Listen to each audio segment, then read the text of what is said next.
অধিৰাচম ইতিমধ্যে আপোনালোক অৱগত যে কলাবাৰী সমষ্টিৰ ৰাভাচঙৰ বৰদৰত 1500 একৰ ভূমি উপগ্ৰহ চহৰৰ প্ৰকল্প বনোৱাৰ যি চৰকাৰে যোজনা কৰিছে সেই সম্পৰ্কত আমি আজি এক আলোচনাত মিলিত হওঁ।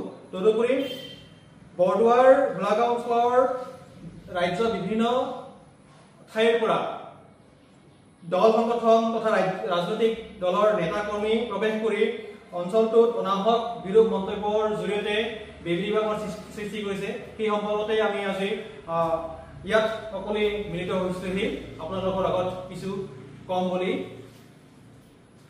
যোৱা 26 মে 2025 তাৰিখত CMO আসাম পেজৰ জৰিয়তে সামাজিক মাধ্যমত বৰদুৱাৰৰ 1500 একৰ ভূমিত উপগ্ৰহ চহৰৰ প্ৰকল্প পৰ্যালোচনাৰ বাতৰি ইতিমধ্যে বৰদুৱাৰ বাগানৰ 1 নং 2 নং আৰু 3 নং ৰাজগাঁৱৰ ৰাইজ আতংকিত হোৱাৰ আমাৰ পৰিলক্ষিত হৈছে।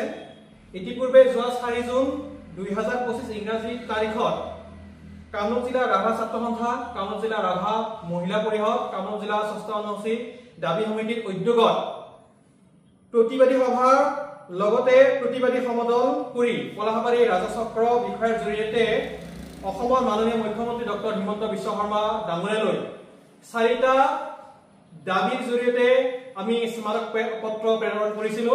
আৰু এই যি বৃহৎ কাৰ্যসূচী আমি কামৰূপ জিলা ৰাভা ছাত্ৰ সন্থা, কামৰূপ জিলা ৰাভা মহিলা পৰিষদ, কামৰূপ জিলা ষষ্ঠ অনুসূচী দাবী সমিতিৰ উদ্যোগত আমি ৰূপায়ণ কৰিলো।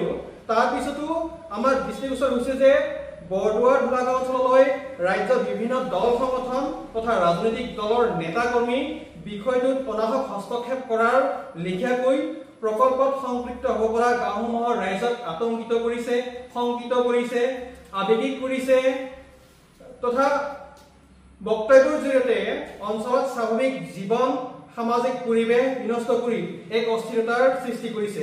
সেই পৰিপ্ৰেক্ষিততে আমি আজি বৰদুৱাৰ গোলাগাঁও আঞ্চলিক গ্ৰাম ছাত্ৰ সন্থা, বৰদুৱাৰ গোলাগাঁও আঞ্চলিক ৰাভা মহিলা পৰিষদ, বৰদুৱাৰ গোলাগাঁও আঞ্চলিক ষষ্ঠ অনুসূচী দাবী সমিতি, বৰদুৱাৰ গোলাগাঁও আঞ্চলিক ৰাভা সাহিত্য সভা, বৰদুৱাৰ গোলাগাঁও আঞ্চলিক ৰাভা কৃষ্টি সন্মিলন লগতে বৰদুৱাৰ গোলাগাঁও আঞ্চলিক জাতীয় পৰিষদৰ উমৈহতীয়া যুটীয়া কাৰ্যনিৰ্বাহক সভা আমি অনুষ্ঠিত কৰো। আৰু এই যুটীয়া কাৰ্যনিৰ্বাহক সভাতে আমি প্ৰস্তাৱ আকাৰে এটা প্ৰস্তাৱ গ্ৰহণ কৰো।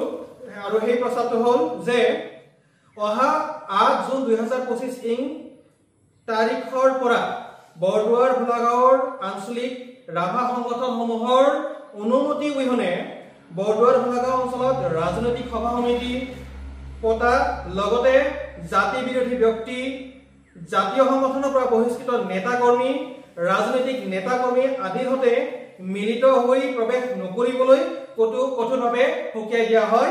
ইয়াৰ অন্যথা হলে সকলো দায়িত্ব তেওঁলোকে নিজে মূৰ পাতি ল'ব লাগিব। ধন্যবাদ।